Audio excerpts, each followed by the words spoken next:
Hari Kemerdekaan Indonesia diperingati setiap tanggal 17 Agustus. Tanggal itu dipilih berdasarkan pembacaan teks proklamasi yang sekaligus menandakan kemerdekaan dan kedaulatan Indonesia. Pembacaan teks proklamasi tersebut dilakukan oleh Insinyur Soekarno di kediamannya, yaitu Jalan Pegangsaan Timur nomor 56. Sebelum pembacaan teks proklamasi tersebut, banyak kejadian dan peristiwa penting yang terjadi sebelumnya. Apa aja sih peristiwa yang terjadi menjelang proklamasi kemerdekaan Indonesia? Yuk disimak.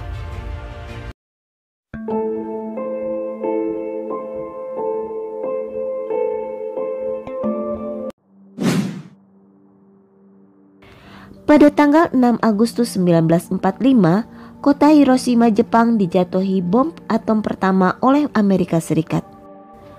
Sebuah bom uranium yang dijuluki Little Boy dijatuhkan di Hiroshima, yang menyebabkan kota itu hancur dan menewaskan puluhan ribu orang.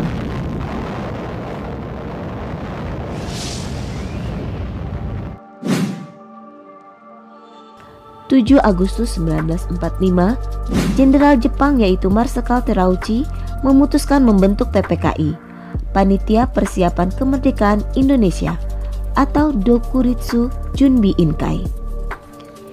Insinyur Soekarno bertindak sebagai ketua PPKI, posisi wakil ketua dipegang oleh Dr. Handes Muhammad Hatta, dan posisi penasehat dipegang Ahmad Subarjo. Dengan dibentuknya PPKI, otomatis BPU PKI yang dibentuk 1 Maret 1945 dianggap bubar.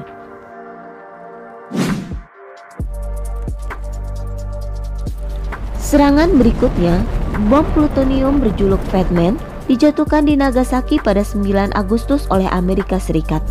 Sebanyak 80.000 orang diperkirakan tewas pada serangan kedua ini. Kemudian di hari yang sama, Jenderal Terauchi memanggil Soekarno, Muhatta, dan Rajiman Wedyo Diningrat ke Dalat, Saigon, Vietnam. Pada hari itu, Insinyur Soekarno, Muhatta, dan Rajiman Wedyo Diningrat pergi ke Dalat, Vietnam untuk bertemu Marsekal Terauchi yang menegaskan Jepang akan menyerahkan kemerdekaan kepada bangsa Indonesia.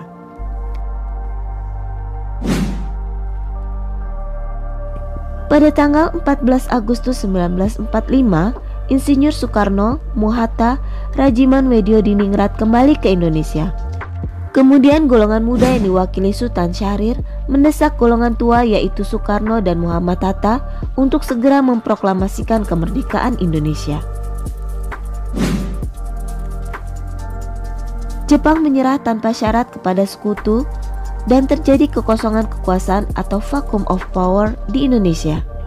Masih di hari yang sama, golongan muda kembali mendesak Soekarno segera memproklamasikan kemerdekaan paling lambat 16 Agustus 1945. Namun Insinyur Soekarno menolak karena ingin meminta pendapat para anggota PPKI terlebih dahulu.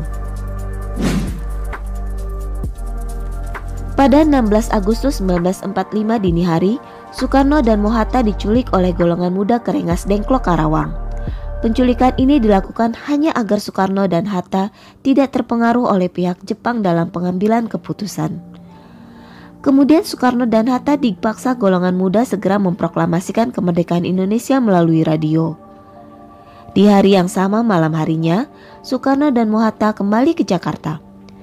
Di rumah Laksamana Maeda Tadashi, para tokoh nasional berkumpul untuk berunding tentang persiapan proklamasi kemerdekaan Republik Indonesia. Mulai dari malam hingga pagi, Soekarno dan Muhatta bersama golongan muda dan golongan tua membahas perumusan naskah proklamasi kemerdekaan Indonesia, di mana akhirnya naskah proklamasi disetujui bersama dan diketik oleh Sayuti Melik.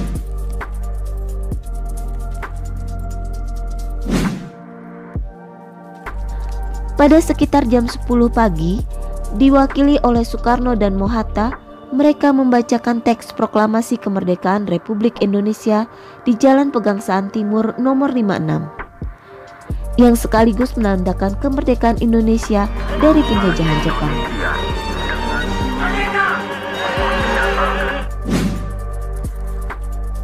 Sehari setelah pengumuman proklamasi kemerdekaan, PPKI mengesahkan UUD 1945 sebagai dasar negara Indonesia yang dipakai hingga sekarang.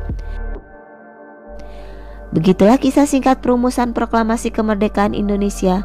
Semoga menambah wawasan kita semua ya. Nantikan kisah sejarah kemerdekaan Indonesia selanjutnya ya. Sampai jumpa.